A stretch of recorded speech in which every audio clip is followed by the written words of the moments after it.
fatu le vuita o le lof molanga le o le tua wa mo fu chava no tatu to fa so ai naia tatu poklame fa o le sona fa mo pe o na mtino fo nei kwata e ala i lau mai mai malau sisila mai e au le vinga ave le tua ma le fa aftai wa mo chava no ia tatu te mafuta i fo ile nei foi poklame pe on fa o mai ia ala i le tanto le sono le fama moe ia talia fia lo to malu po fe lava le melo e mai mo ma sila mai ai ia o sa moa ia talia via ia la mai mo mai ala tanto poklame fa soa le la ta pereina tanto talo na tanto fengele mo fa soino tanto le sona le tua fa after 11 no mo ma to te fa soi na ilo fina ngalo e ala ile nei foi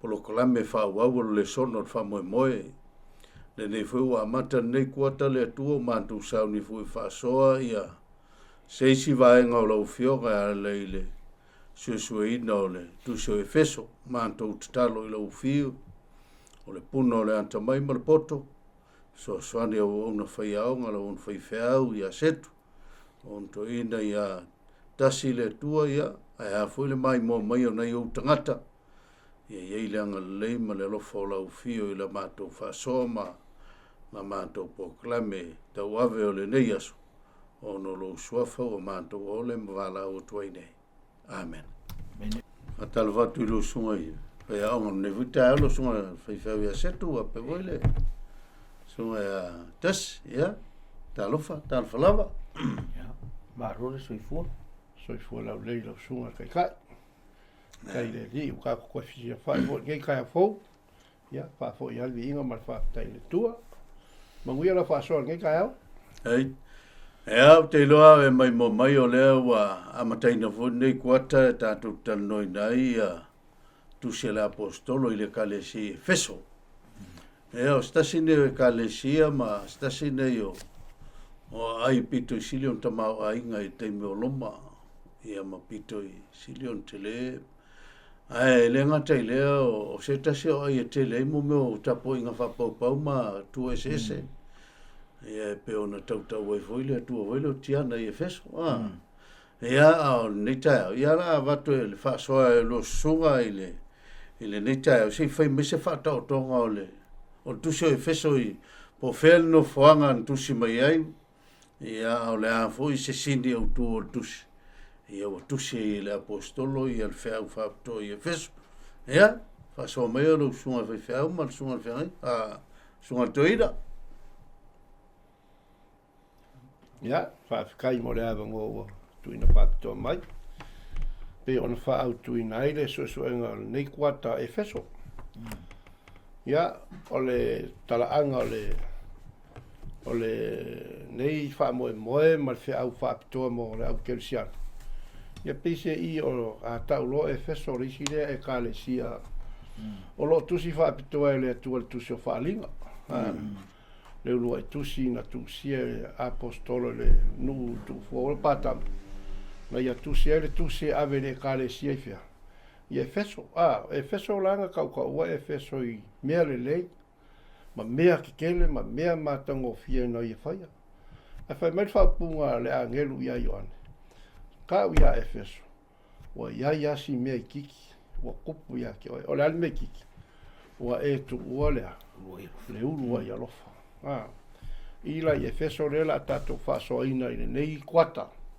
fa manatu mai i tato nga luenga sa fenga ia i mala apostolo ile kalesia efeso tu silaro efeso tu sia paulo il falpui o ia il falpui a ona na yaila na malanga mo bola mo tu songa venga ta suvalu suiva lo spulu tutas fa tau de kalesia le efeso sa yaila apostolo a ina o fa longo la apostolo i mea o tupu de kalesia le la na ya no foi ma tu sia i tala wa avatu de falpui e winga fa tau ya efeso le fa mai mo ko ka loko ina ua ia whaino mai ai tātou le mea lilo sa i lona finangalo e tusa marana lava pule tūnoa ua ia tuu ai i lona lava finagalo ina ia fa'apopoina ia Keriso i le sauniga le fa'aatoaga o tausaga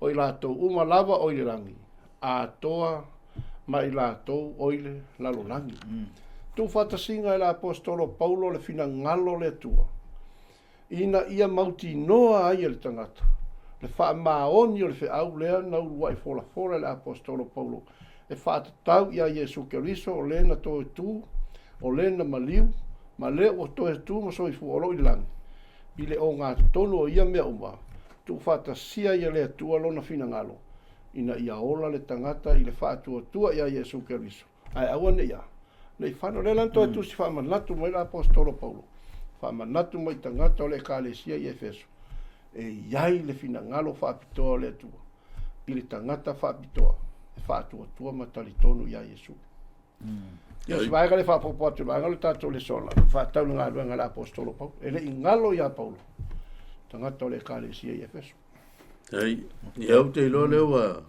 e vasoi le sile vaega tau o tatou le sona ia lau sunga le whengainga o na leo tatou se le ua sau no sunga toina to tau loto ia le vaenga au to tatou le sona Paulo mtangata e feso e pei folinga mai i se mela e ma mafaile ile mafaufau o le apostolo na mafua e on sei tia le falpuipui au le ua tusi mai le kalesi si e fasoa mai ia se vaenga aftai pe avai e te tau fa ia le tusi o Efeso o lo to e tusi mai ai ia le apostolo Paulo i to tonu le falpuipui ia to e tau le whamanatu i le kalesia ia le alofa o le atua ia male awala e te tau na muli ai i le atua i taimi whaingata wa me mauti noa na ilo leia e Paulo e alu ese antu ia ai o mai tangata e whaaleanga le kalesia e alu ese atu ia e o mainisia o ngai whaale tonu ai le kalesia mai o le aunga le nao lana toe tusi mai Efeso e toe whaamanantu mai ai a o ama mulita ia Keriso e whaingofia ona tu whaantasia le kalesia o le mafuanga o le ape o le kalesia i le taimi o le kalesia i Efeso ona ua tele ia isi tangata tau whaase ma isi tangata ese ala tau a onga mai o le toe whaamanantu la Paulo tau la il tau vai a Keriso le iai vaenga mulmulo le tātou le son a tau la ilo vai a Keriso e mau popo a tō ala le kalesia mai o le tātou te whaasolo i luma le tātou susu na gaso nei tātou te mawai ia ana whaamatalanga o loo iai metafoa ese o loo whaonga ina e Paulo e te tau ai ona tasi le kalesia ma ia tau la ila tau vai a Keriso mai e le teitai tusi le apostolo Paulo lea ia le tusi e alo na tusi ua iai lea ua iai le whaafita auli le tupu mai o le la tātou susu e ina le vai aso le nei ia le mafua anga na tusi ai e Paulo le tusi i Efeso o le whaataatianga o ana whaamatalanga ia tātou te iloa e iai le meo lo tupu le kalesia mai i lo ula manatu o le tusi le nei o ngā ia Efeso i lona taimi e o ngā whare taimi le nei tātou te ola ma lua soifua ai ma soifua ai ia le mamalu o le au whaafonga o taimi whaingata o taimi whaingata wa o le pe ato e tau whaile tusi ato Efeso o le tusi a Paulo e whaamalosia ai ia tangata o le kalesia pe whapewhea ona muli pe i le atua i ona taimi whaingata mai o te loa o ngā mo i tātou umalava ia le nile sona ma le nei tusi i le ngata mo tangata Efeso ai mo i tātou uma o lo tautua ma au na ia Keriso ia i taimi whaingata o le soifuanga whaftai ia whaftai lewa tau to maima a tata maia a tau leo tusi pe o le tasinda na ngona ua nau ala apostolo yo o meltusi o no le o whengai le kalesia mtoftufonga ma mwhaingata ia marisi me o le wo ina malosi mai pule anga whale malo foi le o no le atua atua fine le tonu o le sila vaenga o tatou le son temi wala len whail whae lia ale apostolo le sai malunga li wila le ina tua ia le usoa whailan ngalu sei asoa mai ai au lusunga ile ngalu enga whae lia Apollo ia Efeso pule ason ta ole o le vaenga le Whātai oro au mai ar kako whai le songa le whamtalanga e whātau le aile o Efeso. O Efeso whai mai o se atunu o te le, o se nu te le, tonu o whaine i o Roma. Lua ve lima sfuru afe. Ia, lua se lau lima sfuru afe. Lua su lima afe. La tau. O le tasi vaenga tau ai Efeso whai mai e tu Efeso i whetaula inga ala. Lo inga e whōringa mai o se ai e Whātau inga. o se nuu e whātau i ai tangata, e o i ai le, o se taulanga. Ia lona tolu whai mai e o Efeso o se atu nuu, o se nuu e iailona ta mau a inga. Mai whaalonga mai la Paulo i le me uo i ai le kalesia le i Efeso. O le tele o tangata ua, wa sini o lātou mawhau i mea o le lalolangi. Wa tā ua atu ia i lātou le o le aulo ma le tamau ai. Ai e pei ua wha tumu lima i le soifua ma le ola whale anganga. Mafu angale la mawha i le finangalo le apostolo Paulo. Le tūlanga ua o i ai whakeru siano i tono ai. O Efeso, e whai me rea a mai makuka ulo kwa mai ina ia whailo ai i lātou i mea sa lilo, mea lilo. Mea lilo la ia leu tā ua mai. Wa nga i ai tangata kerusiano atu mai fo ila le taimine te soifua mo o lai peo na sau no ala usunga le fai pera inga. O le tele o tangata le wha kerusiano le taimine u tatu soifua mo lai. Wa wha tumu lima i lea i tāpua inga. Wa le mawha ia i lātou ia le tāpua inga. Wa le mawha ia i lātou le whaitawina ma le suesoina o le fionga le atua. Ai wa mawha ia i tātou. Ia mea o le neia, soifua. Wa tā ua atu ia i tātou le me maua mai le oa ma le tamau ai. Ia te u wha tumu lima le soifua ma le ola wha le ngaka. La le winga le whamtalanga. Wa le ise alofa fo le sa tupu le kālesia. Ai vai atu tangata mativa te alofa ia. Waso nei, a tātou vai atu tangata mativa. Mai walanga makiwa vai ia oia. Le hoi tātou whāsoa te lo tei. Nāna mafuanga wala ingo umaki. O lo ulenga lue. Ai kasi al kala kuspa ia lo su e mai kuspa inga me pau wala mele fa kuspa ia e lo fatu ile lua tetua. Tua oi o le nganga la. Le nganga la na tusi mai la apostolo Paulo malana nga luenga fa evangelia. Koi fa mangaku mai a Efeso. Le faiva lo filima na vala wina ila to. O le lo fa ile tua ma lo fa ile kalesia ma ia soifua ile soifuanga. Whaapa ia ina, la soifua whaapa ia ina. O le iai o ke riso i tonu o lātou loto, tonu o tāpua inga, ma mea so se mea ikai. Ia, whaftai le kusunga toi daile, whaso e le vaenga, tā ua fo ia le whaso. Pe o le si atale towa vai tu, pisa in whataula i tu tonu. O wa mafua en koe mangaku le aposkolo e whaise. Sau ninga whatala, po le aso, so soni le vaenga le kusunga.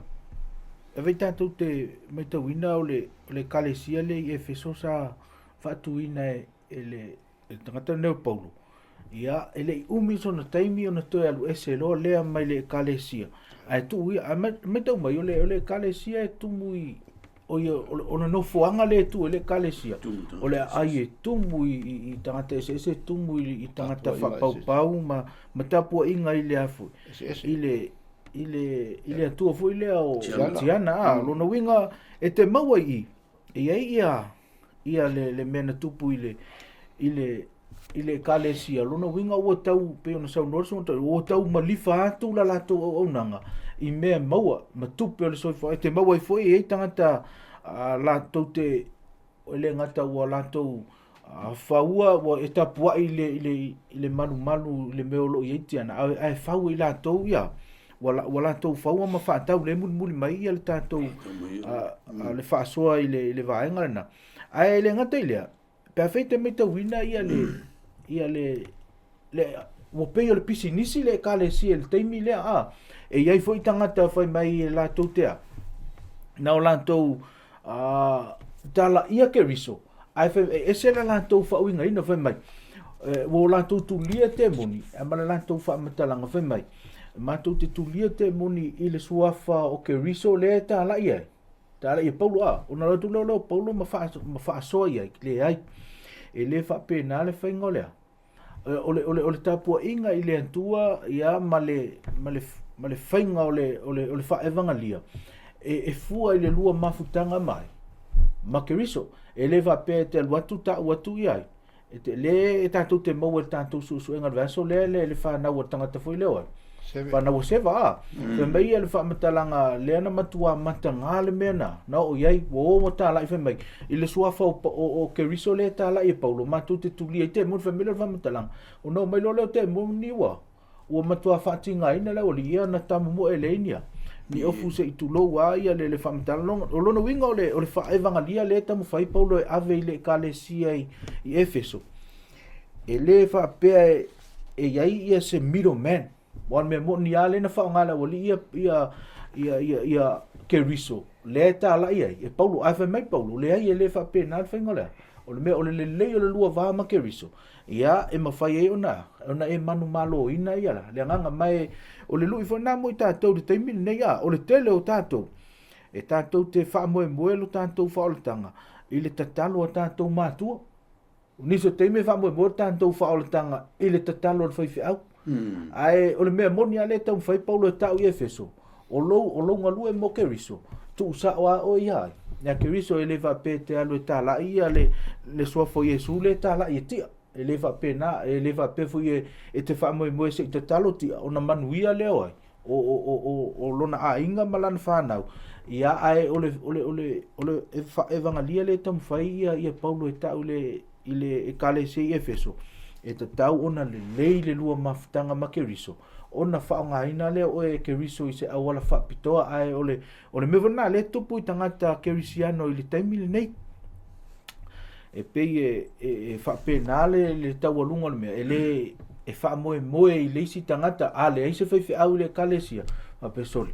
O le manai a fui le tātua, le manai fui se tātua, mea ai o le mea sa o le wha evangalia le na toi au mai e paulo, o le mafutanga o e male tua o le mea sili na antaua, e manu malo ina fui o e ianganga, ia, e uia e whaingata, ia ai whaonga ina loe le antua le tangata isa o le whapitoa, ia ona manu malo lea, nai lolo tātou wha moe isi tangata, ia male pe ona whaonga ina le whanawa seve, ia i le taimi o le kalesia i Efeso waftai.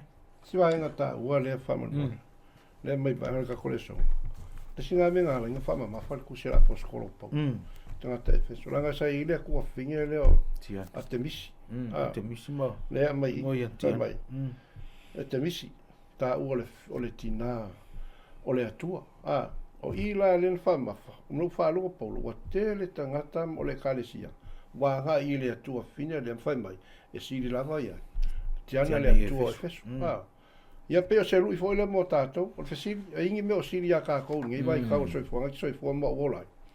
Ia, se kākou vai a kulu mere kup, wa siri alea tupe. O siri alea tamau a inga. Ai ua le siri a tātou lea. Le atua malana, o pomoni malana finangana. Whaftai, wai, o le afianga tele le nau ele apostolo i awane isi se whawaiwai ma lusi le tala le leile na tau atu ele apostolo ma lanto tawhi mau e whantau ia ke viso le whawai e le ngata i lea o le tau moli atu ele apostolo le nganga voi lea i awane ia vele tamau ainga ma whaonga le ngo Yesu e su e ile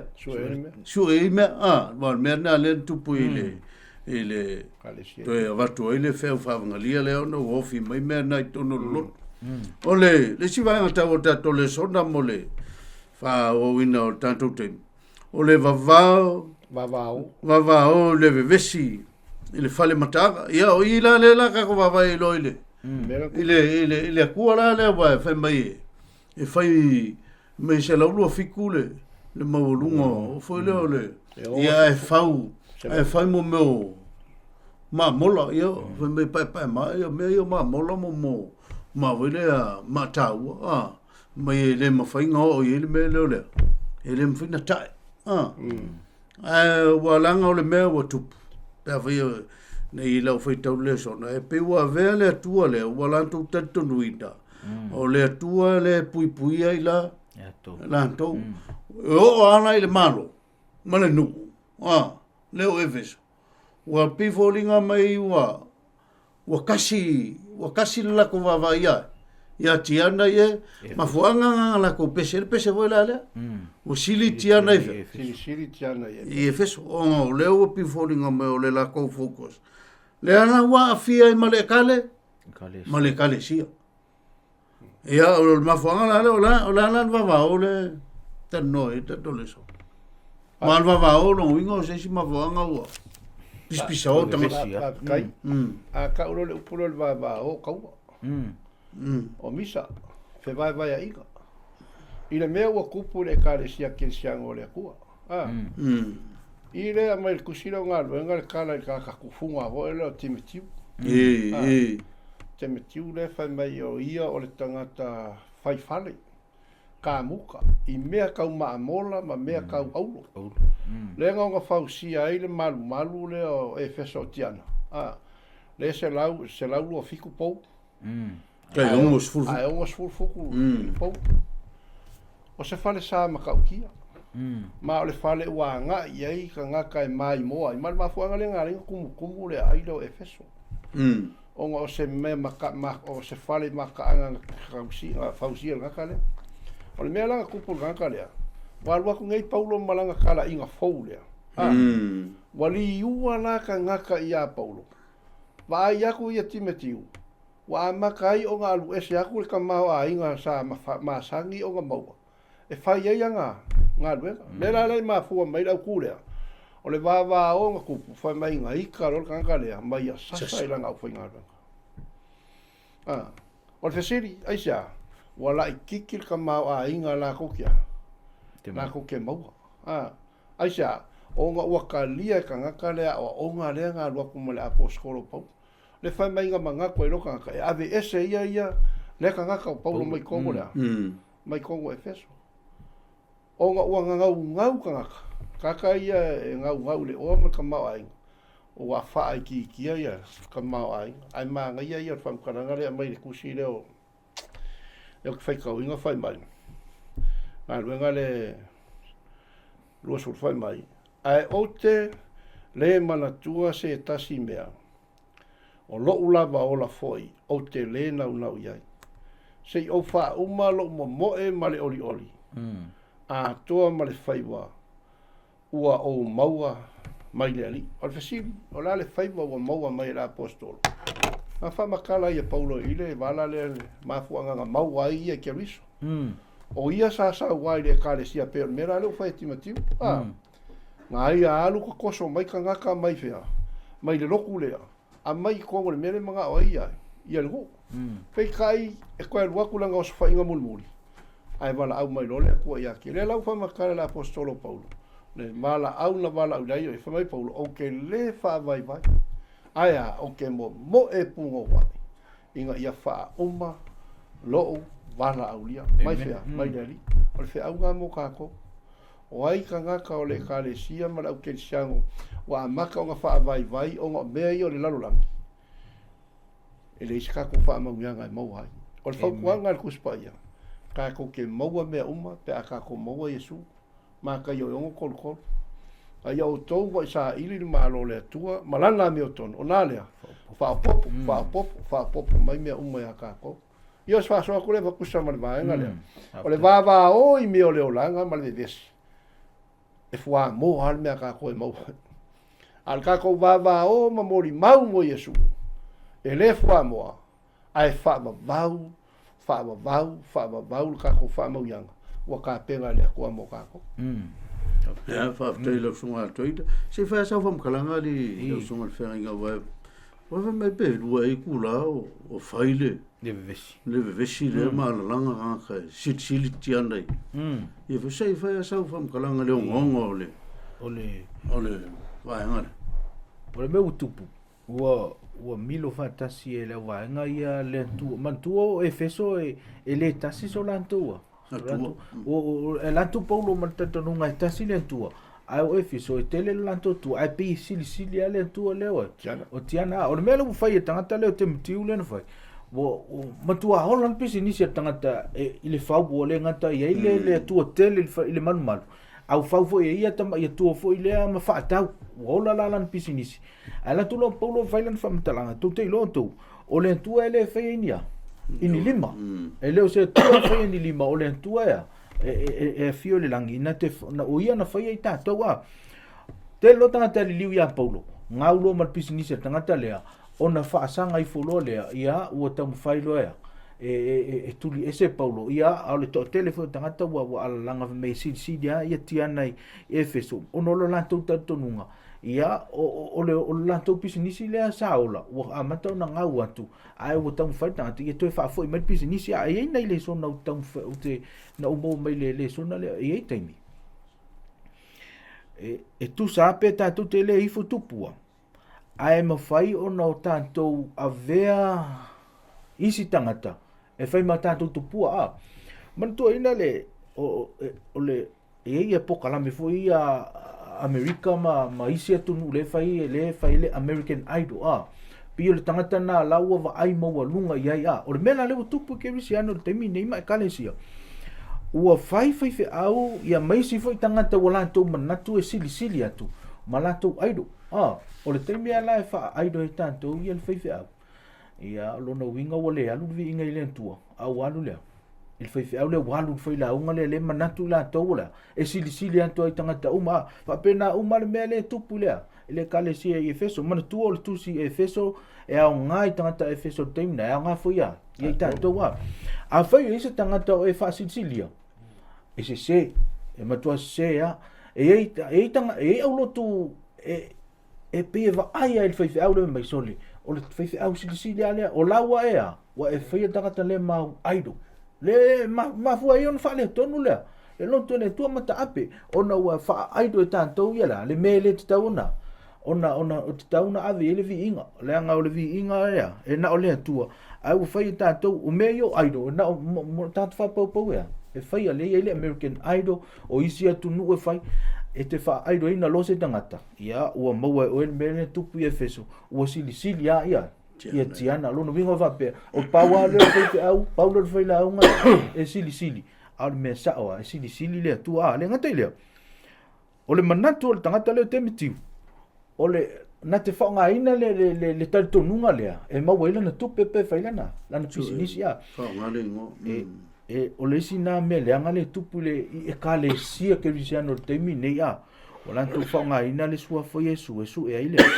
tupe o na alu watu ale o tangata o le te mi ala ilo e tangata le memoni o na tau se mai lo le mindset na ave le tupe mo ngalwenga le tu fa pe o na o le wa ta la mai le e tanto me ia te fai ai o le memonia o le fo ai le wa umana hawa o ele tua ave sa o a le pose na le tua ave mai lo loto pauna le me tauna ona fai ele ngal le tua ai nisi la me pe me te mitiu le fai o le fa pisi nisi le loto ia ele u le ia ona mena e lua no tau ia la uso su enga ile aso le e tau e to e fa malo si ai fo ia le kale si el terminei o wa le e ngai Efeso i temi o Efeso e nga foi mo tato terminei fa tai Faftai, o le sile me ua whaima, pe o ngai sa ungola usunga le whau, whasunga usunga toi. O le sika ngaka e alanga ia mga e pūlea whal malo silotu. Ia mengi o e kalesia. Mo ki kele mea ngake. Te maua. Ma ke whaia ma kele anga me whai le loku. O ngā mga koe lole, o le loku a. Loku ia. Le loku ia, ma ia ka mo whai, whai mai o le mele ang whai naka lea. Mai e pe au malu le lua su lima afe ka mwhainga. Ofi kongun mene. On kuam kau kia, o tangata tamau ainga ma lava ia mea ngai e whaia. A whamla, se sele mea lae. Ia ngai. Ia, o iskai me ke mga koe e ke whaia mea ngolo mga koe a mailevi inga e kangakai ia oe. Ma muli mai tangata ia.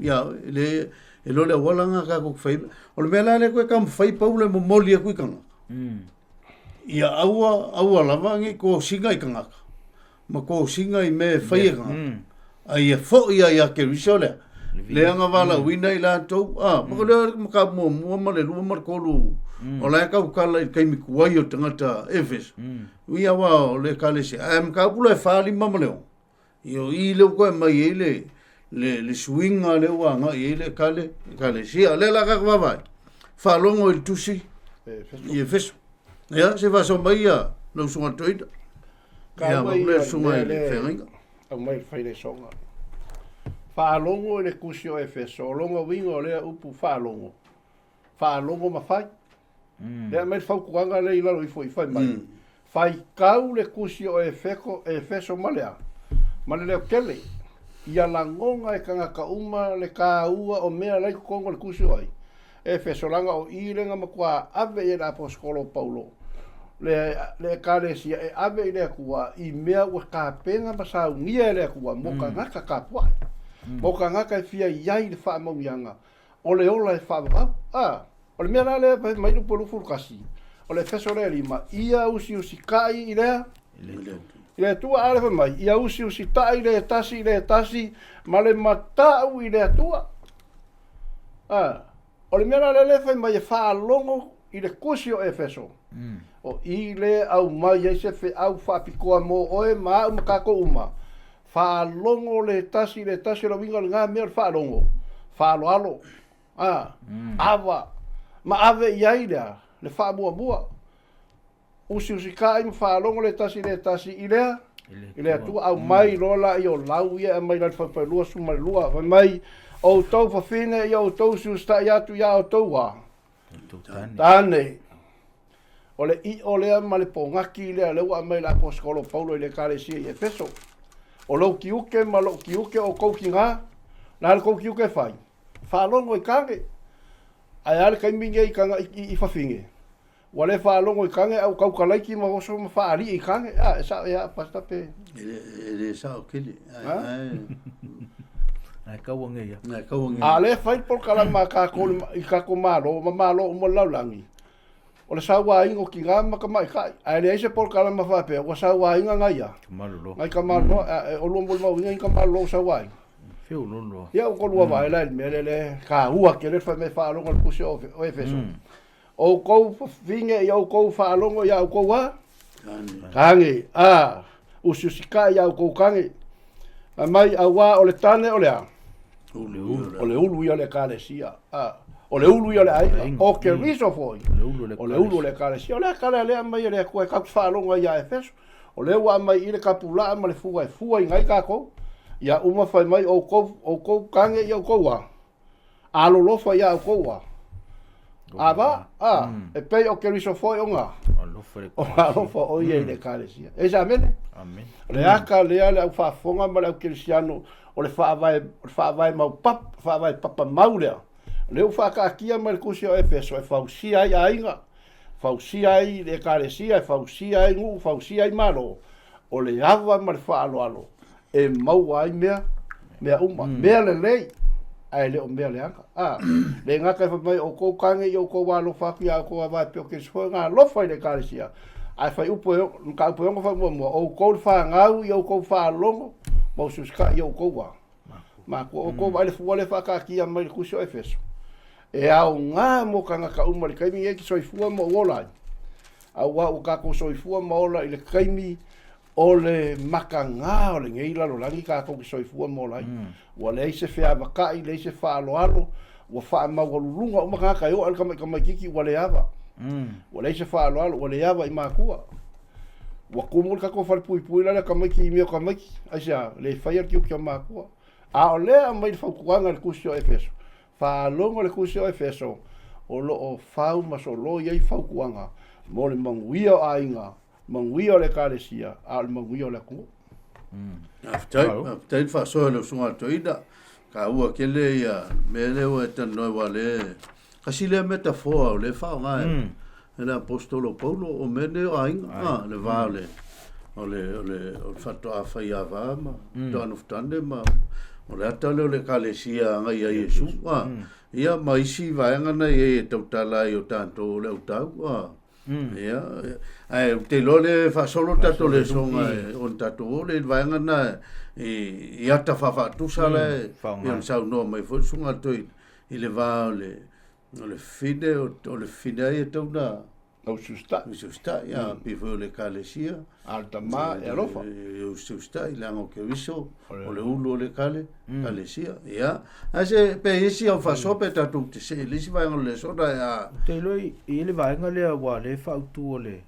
faita wina o fa longo ile ile tu se fe so le tale tangata le o tuiko ma tu tuiko tangata na sende kalesia ia Paulo ole au ngao tangata tuiko ia e lan tu ta o me lan tu pula ile kalesia ia ona fai mele Paulo le tu si fai mele Paulo ta una tu lunga tangata le ia fai ta o lona winga ole au ngala le tu la e tangata le wa ole o mea poani isi so tupu le kalesia o le ana o iana mori ia Paulo o Paulo fo i le mori mai le a tu le lo tu ko pe ia laua o tau tala mai Paulo ai o le vanga ta o le te au mai i tanto lesong ina o tu si meta ngata ne Paulo i le kalesia i Efeso le fai taulo e tuiko e le ia fo e le ifa apito le tu si Paulo i fea ise fa pe ia tusi le na to ina ama la mantu ina wa lava na afa mai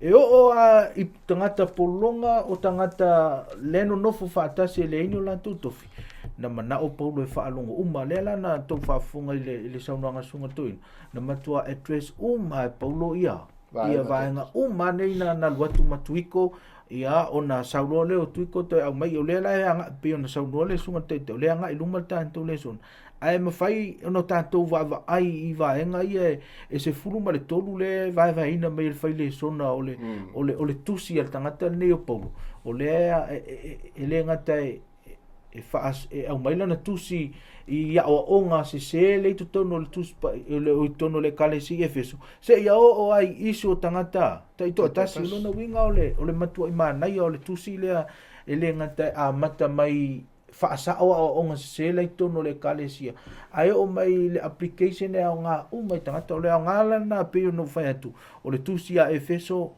ia e nga tangata Efeso temile ai nga foi mo le kalesia le temile ia ma ona tangata lau tele ele fa pela o tanto va per tusi Efeso na o foi fe au moto ina tauna mal mai ai ole nga ia mo tangata uma e o ai fana witi ole ele la popo inga Paulo mai le fa pui after ia tato le sonda ile vaenga le Efeso i lona lava taimile la fai ka welo la kusi le nga aluma matuiko ngai maua i le Efeso mo malua ia le Efeso ono po lua tasi malua fa ma ia pe ka fanglong ia ole mela e mai Paulo ia le feu ole me mo o ka ngi o tuiko fa me rom kala nga o ka mo se uso fa ba o ni mai o se ka le ave fe o le wa o psa o ka le sa we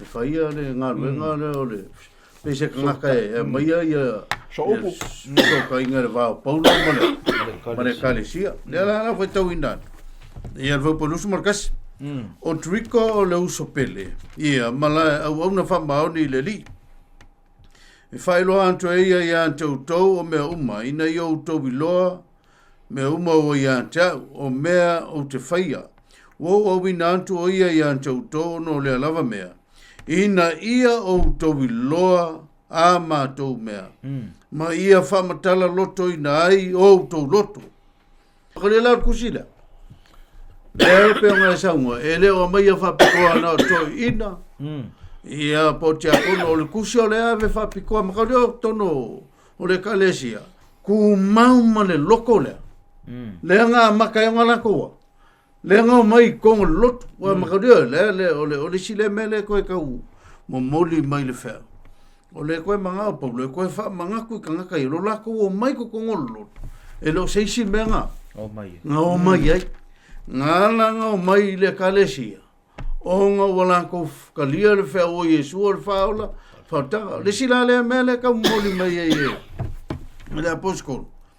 Pea whai kako me kauinga. E leo kala ngoana ka wa vai isi kai e sui ai la mai nga Paulo fe au hello fe mai Paulo au ku circus ai mua meluma o le lofa tu no le ku ele nga kai ile kusi e feso ai o ai kusi o si foi ngana le fa nga mela posko le fa tawetea ele o au mai au o lo bingopo ala ve mai o le o no tia pe volinga mai i se fe au ka o lo mo moli mai le posko lo po ile upule o no tia po le o no tia se lo va so mai il va nga le efeso lon love time o lo mai i e fai le songa le fa so la sunga kai si va enga le ka ko va enga le ka ko le songa alo mai i fai mai ua tau atu e Paulo na i mea whapitoa la iti lava i le tūlanga o e ua whaalongo i a te i Efeso o le waaile i le lau tele le fai mai le Efeso le e lima Efeso le tolu alo na whapasuma tolu o le nei o te ai o iatu awa nei whaavaivai ina ua puapuanga tia ono o tau wa le mea tau te mita ai le na le fam kalanga le ave la poskolo Paulo i kanga kaya Efeso ina ua i loa e Paulo tu langa ma walalo ma le ma pangatia ua i le kalesia ma le soifua ma le ola fale mai Paulo o te ai o iatu i a te o tau aua nei whaavaivai ina ua nono atia aua tau te whaavaivai ina ua o popua ngā i atia a ole mea le ngā ko ke malo losi ai inga ua o kou sa iri le li lea sa o mua i fola inatu lea la wala awina o tau ma ia o tau sawa wali e tusa ma le wala awina o tau o se wha marosi anga lea e sili o naunga ma tā ua i lau whaitau o se au na e tumu i lea lofa i lea tua ia ma lofa i tangata o lea tua o le wheau lea o le wheau whapitoa mo e feso i rona lava taimi ai wasili atu ona tāua mo lo soifua ma lo olanga whakeu siano au na tau tua i lea tua aua tātou te whaavaivai lo vinga lupu lea whaitau lea lau luasunga i whawhenga ingai lo ua ma whawhaunga au kere i roa i luasunga aua kau ke whaavaivai pe a fia le kālesia i puapua ngā pe alu fia ma o mai lo longa i whainga ka i le kālesia aua kako ke whaavaivai ai aia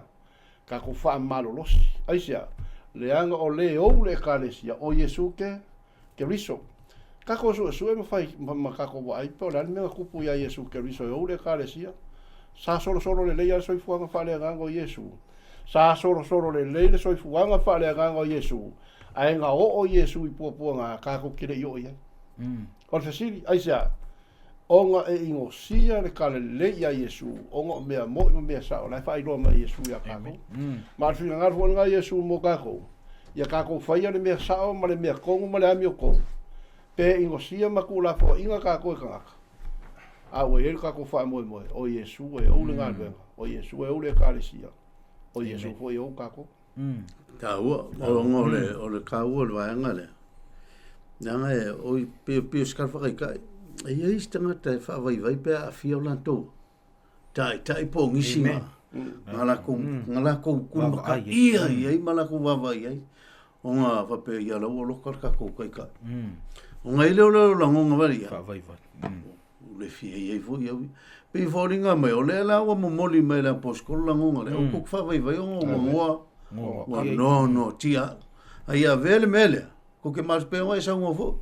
Iskai mea ungia ve me kupu ile le ngaruenga ma me ka ku ke la ngonga inga ile melea wale iso ka ku fa mo ma ia leo lo sunga fenga inga o la fa ia leo kupu ko ngol bala nga kupa se ve mai ia o ma ko fiero ki ga inga fu e fa ma lo ko nga la ka le pa wal mele mo e sa lo sunga ve pe iso fa bo po le va nga ka tatou te lei se eile fai ungo tatou le sot te lo na ilo e Paulo wa tau whaavaivai isi tangata lotu ono le ua whanpui ia ma fuanga na a fete mai tau ina lan whamitalanga o le ua no tia ono keriso ma ono o tau mana ye lan fa mtalanga fa upe fa ma tau mo fa mai le ta ua i fe mai na ilo ele tua ele ya fa vai na la no fili tanto ele ya fa vai na lu za lo fa mai fa sa apolo o po nga o fa ngata o le ta ua le lo o mea o va engola o le filinga o ma na ilo ele tua le tu zo lo te a mai lan fa malos o mea matanga ye to te va ye lo tu va pe ele o me le anga mai o leva na ilo ele tua o va enga na ole o tanto sa valinga le ve mai le anga o filie tanto tan mai le ele fa vai na la lano no winga na ilo ele tua e o le ia le tanga te le mele na ilo ele tua o fainga ta o mai fa tanga ele tua e o ina ile le tanga te lo no winga o lan te fa malo sina o le lu na mu tanto i te mi tanto te fa vai o no me fa pesi o tele la vai me le tele o mea le fai me o tangata le lotu ale au mai sa o po se o mea na o mea le o va engor sa valinga o tanto te pole fa man lo si peli e feso le foi la to fai mai a tanto tia o te fa vai fa ma lo si pe o mea na o va engor o va engor sa valinga tanto a tanto tangata ke usian tanto te ui me fenta tanto te ui me fenta a o si le fiele tu ole tau nunga fenga mala aftai Paual mere se fa poco va ngale pasta. O que fa fica ya Paulo ngala ngo kia Paulo Yesu. A ola ko kalo. Ya o ngo kia se o ka ko o me le ngole ola. Le sa fa lo ngo kala mai sa mo. E ise fa ka ulanga wa molia. O ngo wa fa dang sa lo le. Il ka ma kenki. O le la a mai ka ko le so ka fa mga kuma. Ka ko wi lo ka ko nga lu mo le. Ya kako fa mau le lim ku mau le ele le ngo ki ngo Yesu ai le ngo ki ngo ku ngo ya amai ya after ole sono no tia ke viso le winga ngale ole le utato se me va fa utato le sono e feso ole tu se fa tu muina ya ke viso ma ole e pe ka va vai voi me ya ta fa tu sa le mai e pe e focus mai ya ke viso ele ngata pe ole mele ole vai nga mo e fa anta mai ole tino tasia tino ese tu tino tasia le il tino e pe vena mele ole mal un fausia e Yesu e ala i lona maliu ka leva rio no winga e focus e Yesu ia ma le fatoa no ftani o le kalesia e kasi alanga ta siaran tan ia male vanga lua le nga fa mata ta alia tu ai uma mai le se lu fa popo au le kale sia vo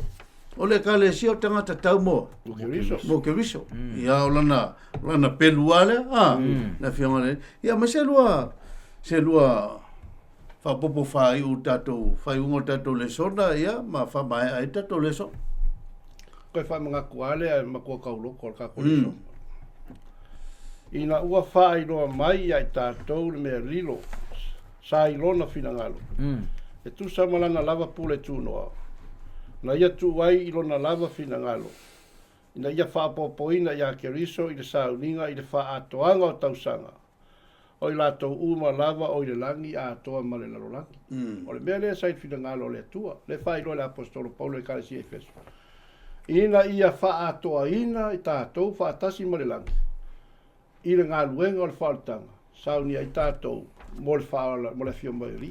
A le fwoi mai vaenga le mulmula kako le songa le koe mai ale kako le songa le ngau makulu. Le whaalinga le sulwhalonga whaupeonga ma whaupe piko. Nā ulo fwoi le tasi a ngelu wa lele le taurotoa inga i langi. Wai a te ia le tala le lei e whaavavau e fola atu. Ie ono nofo i le lalulangi. I atu nu uma. Mai tu a inga. Mangangana SS manu o whape atu ma le leo tele ia o tau mātatau le atua ma amati a te ia le vi inga a wawo mai le tu waso o lana wha masinonga ina ia o tau ifo i le na whaia le langi ma le whanua ma le sami a toa ma le puna o vai whatu wina la i a keriso o le tātou whaia o le whina le atua ma ifo i le atua, ma matatau le atua, ma avatu le vi inga i le atua. o le wha atoaina lo le tala le lei ma le finangalo pa ia o le atua. O lo moli moli la apostolo Paulo i le kalesia Efeso. A se fe au wha apitoa fo ina mo tangata kerisiano. O le soifuanga le soifua ma o wola. O le naunau ta inga o le lana. Tasi ia le tātou te ave iai le wha mua mua. O na o le atua aisia o ia na whaia le whanua ma le sami. A toa ma puna vai. Ia se wha apopako le vai le kako le so. Moli le whaftai lau sunga le to ida mo le whasoa mulmule o tato le sona. Lau sunga whenga ia. Ai mai so mnatu ia. Tanto whamaele o tato le sona. Ia, whaftai te lo le ua. Au mai e sunga to ina ia vaenga ta ua tato whasoa. Pea whai o le mele le ma mafa le finangalo o le apostolo Pau. Ia le au mai e whaupe iwa ma whaupe sfule na whaitawina e sunga to ina. Finangalo o le apostolo mo Efeso. E whato a le ia mea uma pe a tasi. Le ngata e tasi tangata le kalesia. Tasi makeriso. Le ai ilan whamitalanga e te tau ona tasi ia mea na whaia ne i larolangi ma. Ma me launo no winga o luna finangalo ia tasi i tātou uma tasi malea. Malo tātou atua. Ai e tō te iloa o le finangalo vule nao sa tani. Ia awane i tasi lea. Ia awane i tasi tangata o le kalesia. Ia awa ale tasi foi.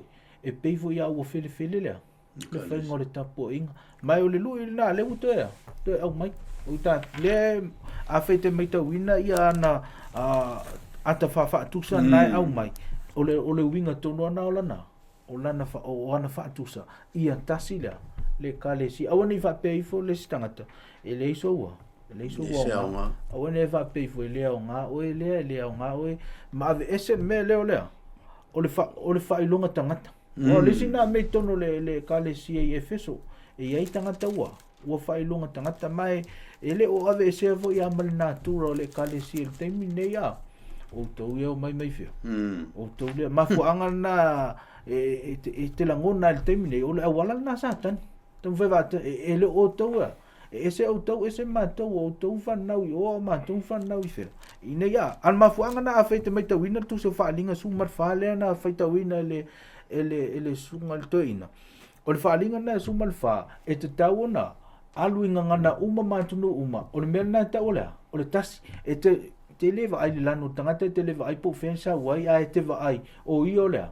O le tino e tasi a mai o le lui na mo le kalesia i Efeso o le lui foi na mo tātou ia awanga i tātou whaasoa le tuse o Efeso te ilo le o le whaatou muanga le tātou tatanoa i le nitaea ia a e tā ua i o au o Efeso le a nga i moisi tātou su engolu mana Ea o me sili an ka u tā ua la u vava i tātou le sona whai ua tātou le sona Efeso e whaatumuina ia Keriso e whaatumuina ia Keriso e o na me foi ata whawhatu sai o tasi tino e te leo no i tutino e tasi i lea tua e se umatanga te ngā rue ngā reri e na i antina e ngā rue ngā reri ne voi e whemai e whamtalanga le wheso e rua pusumbala iwa venusu e ngai rumai e leo tue tangata e se auto pol polonga pol sauloto po whea lava te saua e ke saulo i le kalesia kako uma o tangata o ye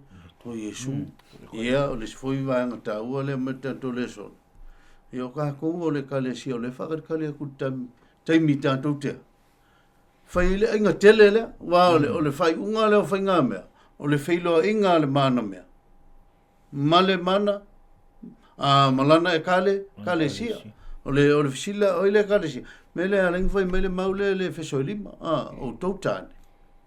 Au tofine i au tau siustai au tau lava tāne no na winga o tangata wa muli i a Yesu ma whaatu muina i a Yesu e uska e le pule a ia le mea e anga e whaalongo i a Yesu le anga o le fio mai Yesu e whailoa ila mai la antou ia na u siustai ma whaalongo whai ulola ia i le whesoi ono vaupo spulu e o anga i le sfulu le lusfulu o lo tano e lo le o le apostolo i le ata whawhatusa le.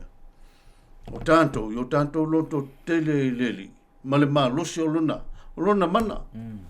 Le anga tātou te le tauma, ma tangata, po a tātou te tauma li sili ma li o le pōuli, pōuli uli vemelole, i o tau tango i mea tau a tō maia, mai le tua, o kako umana, o whea po le alo tiu te le whai, au e tau tua i le tua i luna finangalo, ma le meua wala, au i le tua i antoa.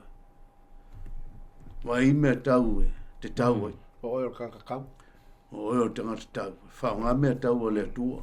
Le pelu o le nganga, se vai o tala lei, a fisili o ase vai o tala lei. Whanau ke viso, ngā maliu ke viso, toi tū ke viso, e toi a fio mai ke viso. Ia mai pulou le o le tanga, ta pena i e sūwhau tanga mo tātou, me tauna e sile lea. Ia kako Yesu ngā titi o le whaamauni o istangata. E whai ana pulo, ai leisi su ngā titi. Mo mia me tau a toto. Ia, whamangu e maile ko nge ke ua isi se koe fia whaupopo maile whaenga leo o whamai ako kako le sa. Ia, sau nia maile au sunga whenginga statu talo e whamai e tato le sona ne fui tai au, whaaftai. Whaaftai lo mātou tua i le avanoa wa whaasoa aila wa fionga. Whaaftai lo whaongai no mātou tangata whatau wao. Ia ua lau ngā luenga. Whaaftai le avanoa wo o antua ili nei whaasoa i so se tasi lava. Ia ua maua le avanoa e whaafonga mai ai tatalo. Whaantoa e lau o fio le upu pe a whai wa leo o iai no mātou malosi. Ia tupu maola i se fina ngalo. Whaamalosia ua lau ngā luenga. Talo matu ina antu ia le whaafonga anga o tangata. Ia lau whaamanuianga i se aua la whaapitoa lava. Mangalo matu whaale tonu ono o Yesu. Amen. Amen.